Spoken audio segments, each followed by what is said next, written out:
Hello, and welcome to Auntie Sandy's Storyland. Please join us at our new home on the Lotus Prism Network at patreon.com. Our story for today is The Castle of the Cats, retold by Eric A. Kimmel.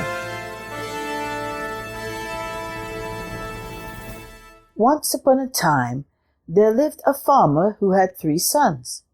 The older lads, Petro and Havrilo, were clever fellows, but their youngest brother Ivan was small and simple. He spent his days playing with a leather ball. Even so, he was always cheerful and kind, which more than made up for his lack of wit. Of all his sons, the farmer loved Ivan the best. One day, the farmer summoned his sons. "It is time to decide who will inherit the farm. It is also time for you boys to be married. Go now, ride out into the world. Whoever brings back the most beautiful wedding kerchief will be my heir." Petro and Havrilo set out at once, but Ivan stayed home, sitting on the fence, tossing his ball from hand to hand. "Ivan," his father asked, "why aren't you looking for a kerchief?" "Don't be angry, father," Ivan pleaded. "My brothers can have the farm. I only want to play with my ball." "Don't give up, Ivan," his father insisted. "Try your best. Who knows? You might be lucky." Ivan agreed to try. He hitched their old mare to a rickety wagon and rolled off down the road. The road wound through a marsh. Water covered the path, but the old mare kept plodding along as if she knew where she was going. After a while they came to a castle. At the gate the guards saluted.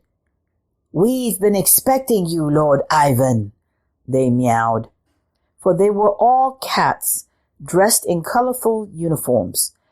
Ivan stared at the sight. "I suppose there's nothing to fear. They're only cats," he thought as he drove through the gate. "Welcome, welcome!" Throngs of cats greeted him.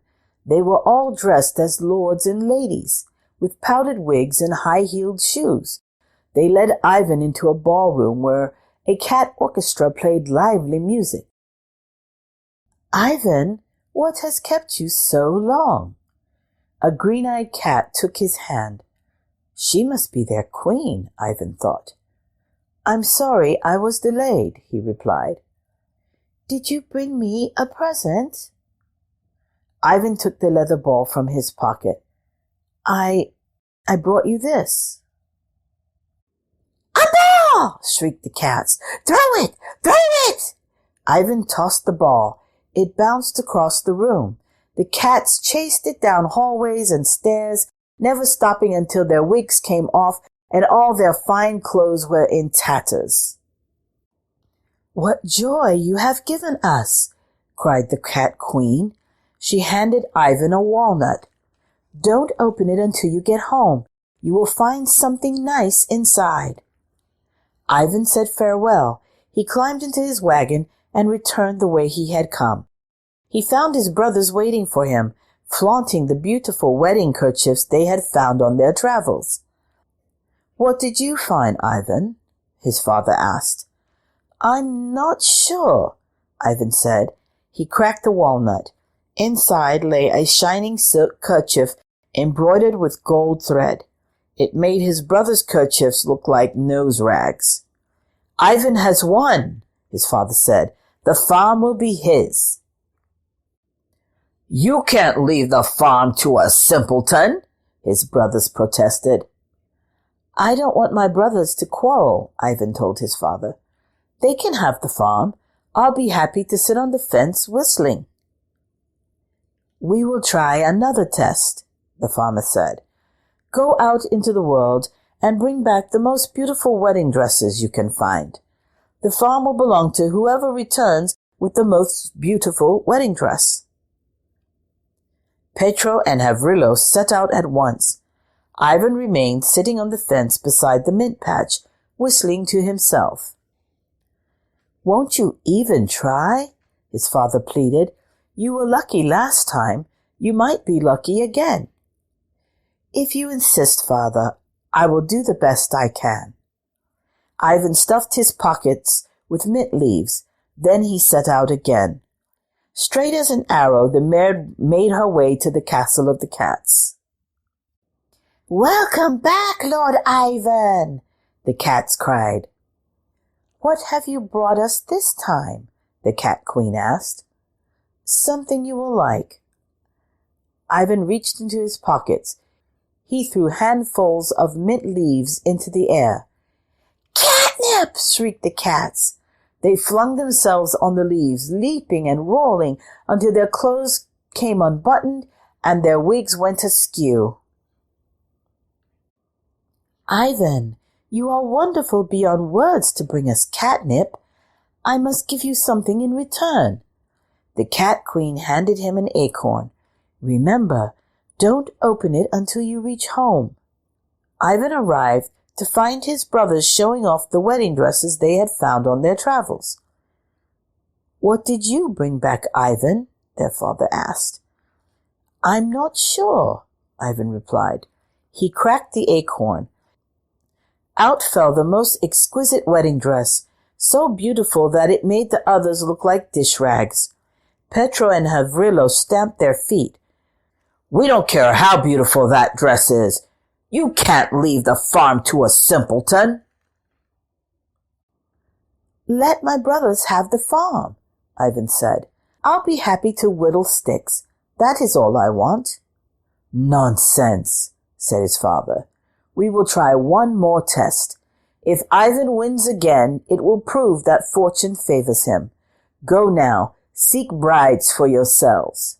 Whoever returns with the most beautiful bride will inherit the farm. Petro and Havrilo set forth at once. Ivan stayed back, whittling a stick. Aren't you even going to try? His father asked. How can I find a bride, father? Maidens don't fit in walnuts or acorns.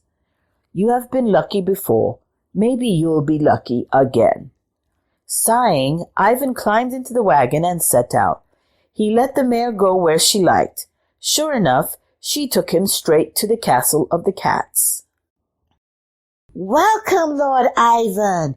We are so happy to see you, the cats cried. What have you brought us this time? The Cat Queen asked. Only a little ring. I carved it myself. Ivan placed the wooden ring he had whittled on the cat's claw. Diamonds and emeralds I have aplenty, but no one has ever given me a ring as beautiful as this, the Cat Queen exclaimed. What may I give you in return? Nothing, unless you have a beautiful maiden hidden away. I've looked everywhere, but all I see are cats. Indeed, the Cat Queen said, but do not despair. Come to our ball tonight. By morning you may have a surprise. What could that be? Ivan wondered. Ivan danced the night away in the castle of the cats. Suddenly all the clocks began striking midnight. The cats hurried away, leaving Ivan alone in the ballroom. He wandered around the castle, looking for the cats, but he found not a whisker. So he tucked himself into a great gilded bed and went to sleep. Ivan, wake up! Ivan opened his eyes. Sunlight streamed through the window. At the foot of his bed stood the most beautiful woman he had ever seen. Who are you? Ivan gasped. Why, Ivan, don't you recognize your betrothed bride? She showed him the carved wooden ring on her finger. At once Ivan understood that she was the Cat Queen herself. Hurry, get dressed, we must away. The Cat Queen led Ivan to the courtyard.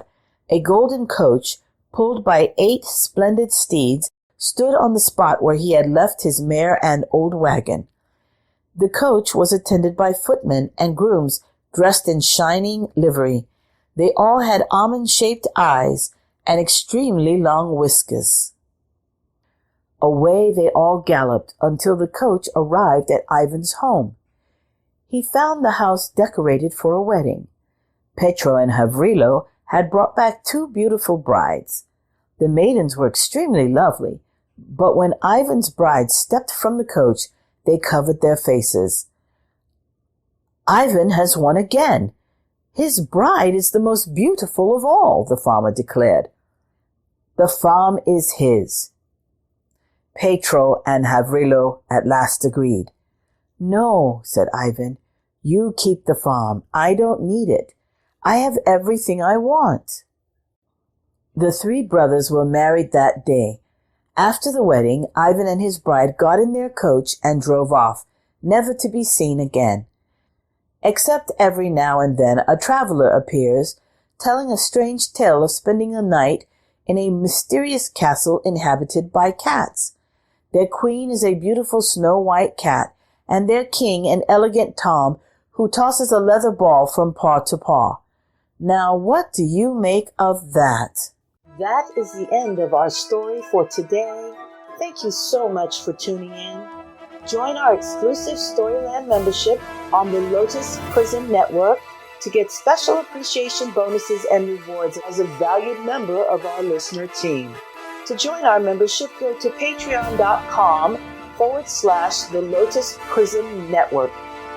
For those who like the book we read today and would like to purchase it, please click the link in the description. Follow our Facebook page so you can find us on all your favorite social media and share with your family and friends. Thank you for your support. We'll see you next time on Auntie Sandy's Storyland.